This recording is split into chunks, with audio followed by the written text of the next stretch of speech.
AFM News. Police Report. Morning, Idol John. Come in. Yes, good morning, Idol Bernard. Naarestara ti may bilang a high-value individual. Iti Barangay 3, San Ildefonso, iti Iliti, San Nicolas. Iti ti balegi apan nakaisayang ti anti-illegal drug by bust operation. Ngayon daw 1 ti Police Provincial Drug Enforcement Unit, Provincial Intelligence Unit, Regional Intelligence Unit, Region 1 Philippine Drug Enforcement Agency, kiniti San Nicolas Police Station.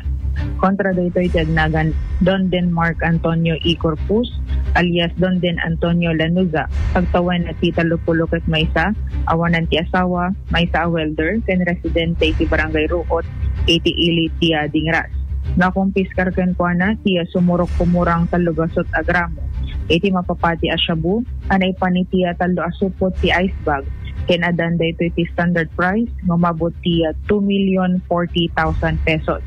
Nakumpiskar pay ken kuana ti may sa medium heat sealed transparent plastic sachet para man ti dua pay nga small heat sealed transparent plastic sachet.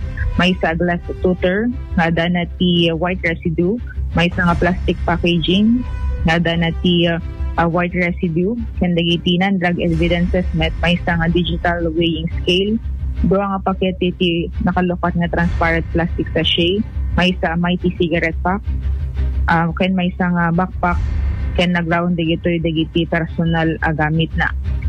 Inimatangan met dagiti insulating witnesses ti inventaryo ken manarimaan na ti proseso para itiapan nakaipila ti reklamo kontra ken kuana itiapan naglabsing ti Republic Act No. 9165 wenno dati Comprehensive Dangerous Drugs Act of 2002.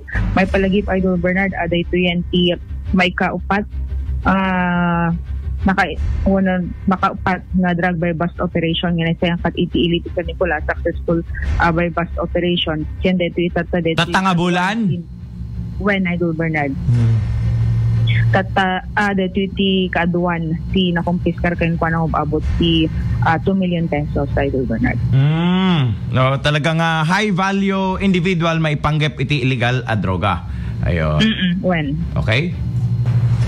Anymore? DJ pala yung ti damag iti iliti. Agor ka Idol Joan, detoy ket nabayagan nga sipsiputan ti PNP kasjay na transaction na detoy sino digiti parokyano na nga ikikan na dita nga San Nicolas.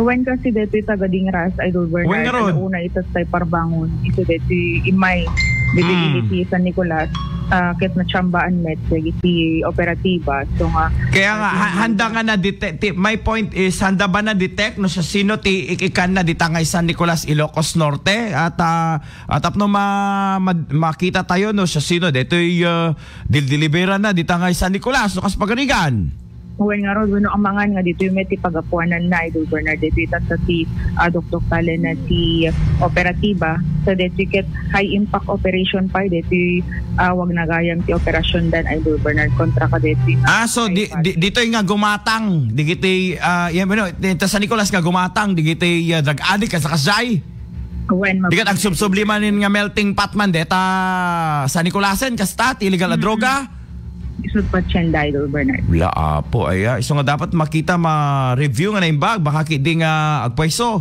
apay medyo nalukay dita nga San Nicolas Ilocos Norte may panggap ti seguridad Idol Joan.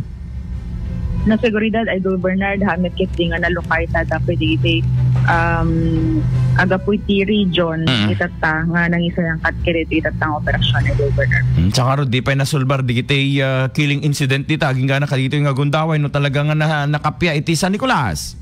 Awen nga rod unresolved pa ilaing kadigiti. Unresolved cases ng dalawang official ng barangay at yung isa ex-officio pa ng Sangguniang Bayan up until now wala pa ring resulta.